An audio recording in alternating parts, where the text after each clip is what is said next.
गुलाबी रंग के फेफड़े होते हैं। इसमें क्या होता है कि जैसे हमारा फेफड़ा मान लीजिए ये फेफड़ा ही है, ठीक है।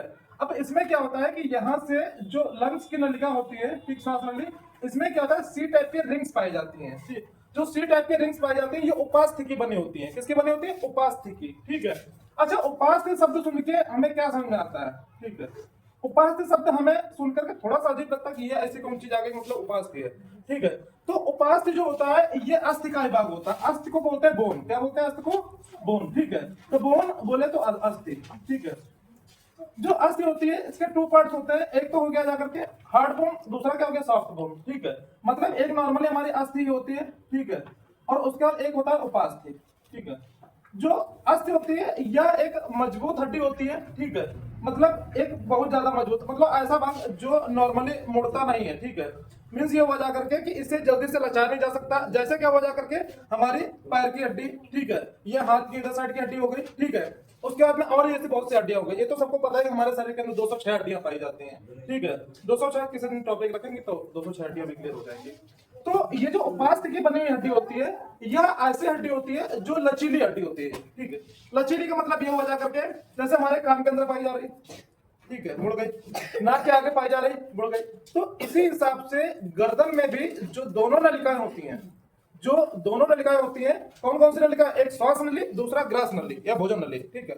तो दो की दोनों नलिकाएं हैं।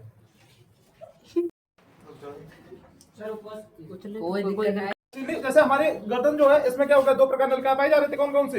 एक तो श्वास नली, एक ग्रास नली, दोनों उपास्थि की बनी। अब इनमें सी टाइप के रिंग्स हैं। अब आप ये समझिए कि सी टाइप के, इस टाइप की दोनों नलिकाएं हैं, ठीक है। अब एक है हमारी भोजन वाली, एक हमारी श्वास वाली। अब यहाँ पर क्या होता है कि एक पत्ती के आकार की, एक पत्ती के आकार की संरचना पाई जा रही है जो हमारी घाटी ढापन या फिर एपिग्लोटिस कहलाती है। क्या कहलाती है? हमारी एपिग्लोटिस कहलाती है, ठीक है। अब जैसे क्या हुआ जाकर ये दोनों नलिकाएं हो गई, ठीक है, ये दोनों नलिकाएं हो गई। अब यहाँ पर क्या हुआ जाकर के एक इस टाइप से रिंग्स पाई, एक इस टाइप से पाई जाती है, ठीक है, इस टाइप से। तो ये क्या करती है? ये एक अपना बहुत अच्छा काम करे। क्या कर रही है?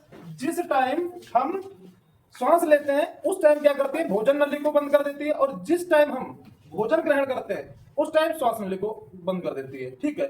और ये भी उपास्थि की बनी होती है, इसलिए बाकायदा लचीली होती है और आराम से अपना काम करती रहती है, ठीक है। दूसरी चीज ये हुई जाकर के सभी को पता खूब अच्छे से खांसी क्यों आती है। हमारा मोस्ट इंपॉर्टेंट टॉपिक, जैसे बहुत बार पूछते भैया खांसी कैसे आती है, ठीक है। तो खांसी आने का जो रीजन होता है वो सबसे बड़ा ये होता है कि सपोज दैट मान लिया यहाँ से भोजन जा रहा है, ठीक है, और यहाँ से क्या हो गया? एयर जा रही है, ठीक है, ये मान लिया उसको फूड बोलते हैं, ठीक, दोनों जा रहे हैं। अब यहाँ से क्या हुआ जा करके कि जिस नली में वायु जा रही है, जिस नली में वायु जा रही है, तो इस नली में अगर कोई भोजन का कण, अगर कोई भोजन का कण पहुंच जाएगा तो हमारे शरीर का जो प्रतिरक्षा तंत्र है, नर्वस सिस्टम है, ठीक है, जो दिमाग है, ठीक है, वो इतना अच्छे और इतना फास्टली काम करता है कि तुरंत क्या करेगा कि उसको प्रेशर के साथ एकदम दाएं झटका, ठीक है, तो एकदम क्या करेगा? प्रेशर के साथ, ठीक है, इसको बाहर फेंकेगा। और जब इसको फेंकेगा बाहर, ठीक है, तो क्या होगा जाकर के वही खांसी के तौर पर दिखाई पड़ता है। तो यहाँ पर क्या हुआ जाकर के, अब जैसे भोजन कड़ा है तुरंत क्या हुआ जाकर के प्रेशर के साथ बाहर है, ठीक। और जैसे ही प्रेशर आएगा तो इतना यहाँ से तो आगे मुड़ा हुआ ना सिस्टम। मेरे सवाल कैसा है? इस टाइप से मुंह की बनावट होती है ना, तो यहाँ पे दिक्कत आई तो ये इसको जब फेंकता है, ठीक है, तो जब इसको प्रेशर के साथ फेंकेगा तो कभी कभी क्या होता है कि इतने अब मुड़कर तो यहाँ जल्दी जा नहीं पाएगा, तो सीधे जाने की कोशिश करेगा। तो जैसे पानी हो गया, चावल हो गया, कई चीज हमारे नाक तक से निकल आती है। सही बात है ना? क्यों नाक से निकल आते हैं? क्योंकि डायरेक्ट ऐसे जाना ज्यादा पसंद करेगा ना, ठीक है, इस वजह से। दूसरी चीज ये, कभी कभी बहुत से केसों में देखा गया है कि जो बूढ़े वाले लोग होते हैं, ठीक है, खाना खा रहे होते हैं या किसी कारणवश उनका जो एपिग्लोटिस है, ठीक है, ये घाटी ढापन जो फैला रहा है, पत्ती के आकार का होता है, घाटी ढापन जो फैला रहा है इसको एपिग्लोटिस बोलते हैं, ठीक है। ये क्या करता है कि ये बंद या अपना सही प्रॉपर वे में काम नहीं कर पाता, जिस वजह से क्या होता है उन लोगों की क्या होता है श्वास नली में भोजन चला जाता है। और जब श्वास नली में भोजन चला जाएगा तो क्या होता है कि उनके श्वास नली से कहां पहुंचेगा? लंग्स में पहुंचेगा। और जब लंग्स में पहुंचेगा तो लंग्स में तो बहुत इंपॉर्टेंट काम हो रहा था। क्या हो रहा था कि लंग्स शोषण का कार्य कर रहा था। अब ये रिंग्स जो आती है इस टाइप से अंदर आकर के, ठीक है, और ये क्या करते हैं कुछ ब्रांचेस में बढ़ जाती हैं इस टाइप से,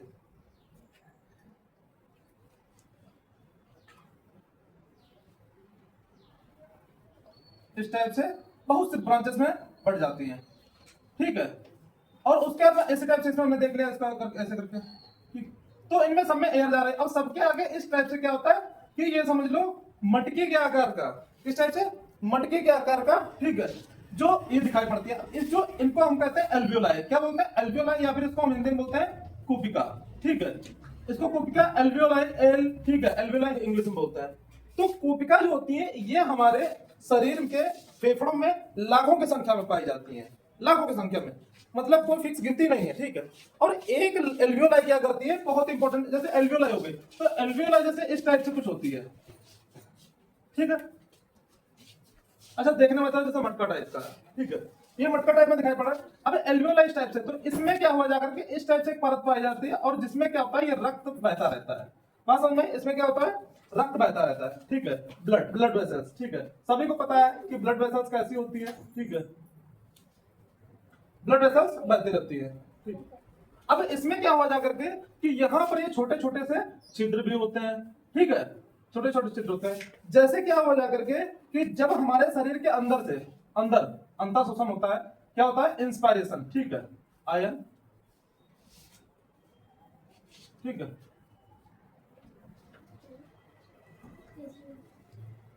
जब अंतर शोषण होता है, मीन्स बोले तो जब हम अंदर की तरफ सांस लेते हैं तो क्या होता है कि वायु अंदर आती है, और जब आती है तो इसमें क्या होता है कि इसमें O2 की मात्रा अधिक है, O2 की मात्रा अधिक है, और CO2 की मात्रा कम है। इसका मतलब हो गया अधिक, ठीक, इसका मतलब हो गया कम, याद रहेगा।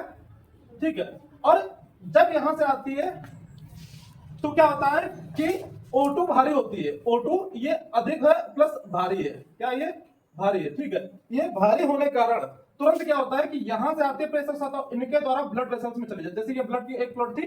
ठीक है, एक था, तो इसमें क्या हो गया, अब ये समझो कि जैसे पानी हो गया। ठीक है, तो पानी में अगर हम सिक्का डालेंगे तो सिक्का तो भारी है। ठीक है, तो जब सिक्का भारी है तो सिक्का भारी होने के कारण क्या हो गया जाकर के कि कट से जैसे नीचे जाएगा तुरंत क्या होगा, पानी ऊपर आएगा। सही बात है, तुरंत पानी ऊपर आएगा। तो जैसे ही यहां पर ऑक्सीजन इसके अंदर आती है, तुरंत बेचारी हल्की सी, कौन बेचारी हल्की सी है, CO2, बोले तो कार्बन डाइऑक्साइड। ठीक है, जो कार्बन डाइऑक्साइड हल्की सी थी तुरंत क्या होगा, बाहर निकल के आ जाएगी, और जैसे बाहर निकल के आएगी तुरंत क्या होगा जाकर के, ये देखो CO2 भागती हो जा रही है। हाँ समझे, लेकिन यहां से जो निकल के बाहर जा रही है, ठीक है, इसमें CO2 है। अब CO2 की मात्रा इसमें क्या हो गया, ज्यादा है। ठीक है, और O2 की मात्रा बहुत कम है, ना के बराबर। सही बात है। ठीक है, तो इस टाइप से क्या हो गया, एक्सचेंज हो जाएगा। अब ये एक्सचेंज होने में भूमिका कौन निभा रहा है, मतलब इंपॉर्टेंट रोल कौन कर रहा है, इंपॉर्टेंट जो रोल हमारा कर रहा है वो कर रहा है डायाफ्राम। कौन कर रहा है, डायाफ्राम। तो डायाफ्राम ये नीचे एकदम मुस्कुरा रहा है बेटा, ये हमारा डायाफ्राम। अच्छा, डायाफ्राम जो होता है ये प्रॉपर वे में गुम्मद के आकार का होता है। ठीक है, कैसा होता है, गुम्मद के आकार का। तो ऐसे करके देखो कुछ गुम्मद बनी होती है हमारे मुस्लिम भाइयों की, इस टाइप से, तो एक प्रॉपर गुम्मद। ठीक है, तो जो गुम्मद बोली जाती है इस टाइप से, तो गुम्मदाकार होता है डायाफ्राम। अक्सर क्वेश्चन पूछा जाता है कि डायाफ्राम किस आकृति का होता है, तो डायाफ्राम गुम्मदाकार होता है या गुम्मद की आकृति का होता है। अब यहां पर क्या हुआ जाकर के कि जस्ट इसी के पड़ोस में हमारा दिल, ये दिल है। ठीक है, ये हमारा पड़ोस में जस्ट दिल रखा हुआ है, ये हमारा बीच में हार्ट रखा हुआ है। ठीक है, अच्छा हार्ट जो है ये बड़ा मजेदार चीज है, इसलिए मजेदार चीज है क्योंकि ये पूरा सेफ्टी के साथ रखा हुआ है। अच्छा, हार्ट इसलिए बीच में रखा हुआ है क्योंकि इसको प्रॉपर वर्क करना होता है। दूसरी चीज, इसमें किसी प्रकार को बोन्स तो पाई नहीं जाती हैं, ऐसा तो है नहीं कि मतलब हड्डियां पाई जा रही हो। ठीक है, तो ये मसल्स का बना हुआ, मांसपेशियों का बना हुआ समथिंग 250 ग्राम वजन होता है। ठीक है, उस 250 ग्राम वजन यहाँ पे पाया जाता है। जो पाया जाता है डायाफ्राम के जस्ट ऊपर होता है, दोनों फेफड़ों के बीच में होता है। ठीक है, दोनों फेफड़ों के बीच में होता है, और बंद ऐसा नहीं कि जैसे बंद मुट्ठी टाइप में, जैसे लग रहा है जैसे मुट्ठी, देखो खुद दिख रहा है। ठीक है, तो बंद मुट्ठी के आकार का होता है। अगर हमसे पूछा जाए कि हार्ट कैसा होता है, तो हार्ट जो होता है हमारा बंद मुट्ठी के आकार का होता है। ठीक है, तो अब यहाँ पर क्या हुआ, ये इसलिए यहाँ पे बनाया गया कि जो हमारा हार्ट होता है उसमें पाए जाते हैं 4 चेंबर। ठीक है, या 4 कक्षी होता है। ठीक है, अच्छा कक्ष में कमरा होता है। ठीक, तो जाहिर सी बात है 4 कक्षी मतलब 4, ये एट्रियम कहलाता है और ये वेंट्रिकल कहलाता है। ठीक है, मतलब ये हो जा करके इसको दायां अलिंद बोलते हैं। ठीक है, इसको बायां अलिंद बोलते हैं, इसको हाँ हिंदी में लिखते हैं, दायां अलिंद बोलते हैं। ठीक है, और इसको बायां अलिंद बोलते हैं। उसके बाद में इसको दायां निलय और इसको बायां निलय, इस तरीके से पूरा रहता है 4 चेंबर।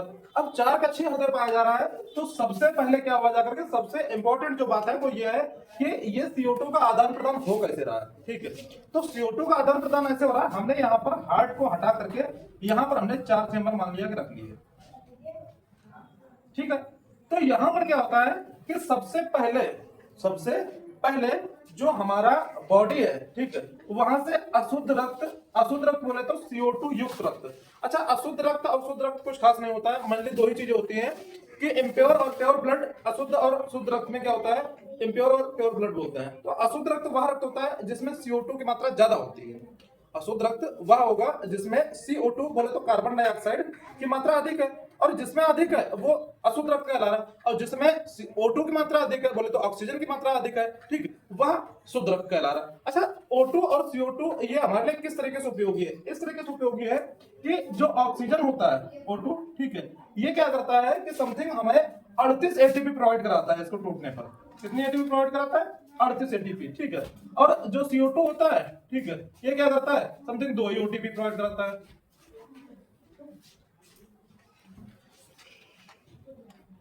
2 ATP प्रोवाइड कराता है, ठीक है। तो अब ATP जो होती है इसका पूरा नाम होता है एडेनोसिन ट्राइफॉस्फेट। क्या नाम होता है? Adenosine triphosphate. तो ATP जो एडेनोसिन ट्राइफॉस्फेट है, ये क्या करेगी कि हमें ऊर्जा प्रोवाइड करेगी। ये हमें क्या करेगी? ऊर्जा प्रोवाइड करेगी। दूसरी चीज ये ATP का पूरा नाम एडेनोसिन ट्राइफॉस्फेट हो गया। तो ATP को एक और नाम से बुलाते हैं ऊर्जा की मुद्रा से। किस नाम से बुलाते हैं? ऊर्जा की मुद्रा।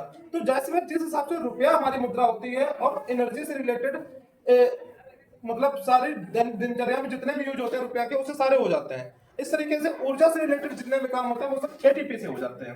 तो यहाँ से क्या हुआ जाकर के कि जब वायु आई तो यहाँ से वायु क्या हुआ, इसके अंदर गई, इसके अंदर क्या हुआ जाकर के ब्लड के अंदर गई, और यहाँ से तुरंत CO2 निकली, और CO2 निकल करके जैसे अंदर सांस ली। जब अंदर सांस लेते हैं तो क्या होता है कि जो लंग्स होते हैं इनका आकार बढ़ जाता है, बोले तो इनका आयतन बढ़ जाता है, ठीक, फेफड़ों का आयतन बढ़ जाता है। अब सोचिए जब यहाँ पर कोई चीज बढ़ेगी, ठीक है, तो यहाँ पर क्या होगा, जो नीचे डायाफ्राम होता है ये इस पे प्रेशर पड़ता है। जब इस पे प्रेशर पड़ता है तो डायाफ्राम नीचे दब जाता है थोड़ा सा, ठीक, क्योंकि उपास्थि का बना हुआ है। अब इनने बताया उपास्थि क्या होता है, तो डायाफ्राम नीचे दब जाता है, और जब डायाफ्राम नीचे दब जाएगा तो क्या होगा कि डायाफ्राम जो है ये पुष्पा मूवी को फॉलो करता है। किसको करता है? पुष्पा मूवी को। सभी ने देखा होगा पुष्पा, झुकेगा नहीं, ठीक है। तो पुष्पा झुकेगा नहीं बोले तो पुष्पा मूवी को फॉलो करेगा, तो जाहिर सी बात है कि झुकना पसंद नहीं करेगा। जब ये झुकना पसंद नहीं करेगा तो जब थोड़ी देर के लिए आप किसी को झुका सकते हैं, जैसे थोड़ी देर होगी तुरंत क्या होगा, ये नीचे से ऊपर को ताकत लगाएगा। और दो चीजें होती हैं, एक तो ये समझ लीजिए कि एक पड़ोस में गड्ढा है, ठीक, और एक उसके पड़ोस में गड्ढा है, 2 गड्ढे। तो एक गड्ढे में अगर पूरा पानी भरा हुआ है, पड़ोसी गड्ढे को पता चलेगा कि इसमें कुछ नहीं है, तो वो क्या करेगा, उससे पानी लेगा, ठीक, और इतनी स्पीड से उसमें पानी जाएगा कि उसमें ज्यादा हो जाएगा। अक्सर सभी ने देखा होगा अपने दैनिक लाइफ में, ठीक, दैनिक दिनचर्या में, कि जब पड़ोस मतलब एक गड्ढे में पानी था, एक गड्ढे में पानी नहीं था, और जिस गड्ढे में पानी नहीं था और जिसमें था उस वाले गड्ढे से इतनी तेज पानी जाता है कि फिर उसमें ज्यादा हो जाता है और इसमें कम हो जाता है। सही बात है, इसमें कम हो जाता है, फिर क्या होता है, फिर उससे इसमें आता है। तो इसी तरीके से जब हम सांस अंदर लेते हैं तो वातावरण के हिसाब से वातावरण में वायु कम पड़ गई, ठीक है, और अंदर गई, और जैसे ही पता चला भैया बाहर वायु कम है, तुरंत क्या हुआ जाकर के ये उसको फिर देने की कोशिश करेगा, ठीक। दूसरी चीज ये, एक तो एयर माध्यम हो गया, प्रेशर वाला रहता है कि मतलब प्रेशर के माध्यम सारी चीजें मेंटेन होती है। दूसरी चीज ये होगी जाकर के कि जब डायाफ्राम नीचे दबेगा तो डायाफ्राम ऊपर दबाने की कोशिश करेगा, ऊपर दबाएगा तो गैस बात है बाहर शोषण में सहायता करेगा, तो डायाफ्राम बाह्य शोषण में सहायता करता है, ठीक। इस तरीके से क्या होता है कि ये एल्वियोलाई अपनी पूरी भूमिका निभाती है। एल्वियोलाई का या कोशिकाओं का मुख्य कार्य होता है CO2 तथा O2 का आदान प्रदान कराना, ठीक। अब CO2 और O2 का आदान प्रदान हो गया यहाँ से, और तुरंत क्या हुआ जाकर के कि अंतर शोषण द्वारा वायु अंदर आई, और उसके बाद क्या हुआ जाकर के बाह्य शोषण तुरंत हुआ डायाफ्राम द्वारा, तो बाह्य शोषण द्वारा वायु गई बाहर। उसके बाद में यहाँ से क्या हुआ, वही CO2 युक्त रक्त यहाँ पर आया, और CO2 रक्त यहाँ से आकर के यहाँ पर जाता है, और यहाँ से क्या होता है, तुरंत लंग्स को भेज दिया जाता है। मतलब यहाँ पे है, यहाँ से वेंट्रिकल में गया, वेंट्रिकल में गया, मतलब निलय में, दाएं निलय में, और दाएं निलय से लंग्स को भेज दिया जाता है, और लंग्स क्या करता है, उस रक्त को शुद्ध कर देता है, बोले तो O2 युक्त कर देता है, और O2 युक्त करके फिर बाएं अलिंद में आता है, बाएं अलिंद से बाएं निलय में, और बाएं निलय से फिर महाधमनी द्वारा पूरे शरीर में भेज दिया जाता है। और इस तरीके से क्या होता है, हमारे शोषण की प्रक्रिया संपन्न होती है। और जो शोषण है इसका मुख्य कार्य जो है, ठीक, वो O2 और CO2 का आदान प्रदान कराना है, जिसकी वजह से हमारा जो जीवन है, ठीक, जो लाइफ है, जो दैनिक कार्य होते हैं, ये हम पूरे तरीके से सब कर पाते हैं, ठीक है। तो अगर सबको अच्छा लगा वो वीडियो तो सभी लोग लाइक करें, सब्सक्राइब करें, ताकि इस तरीके की इंफॉर्मेशन और सभी को मिल सके, और सभी लोग वीडियो को ज्यादा से ज्यादा शेयर करें।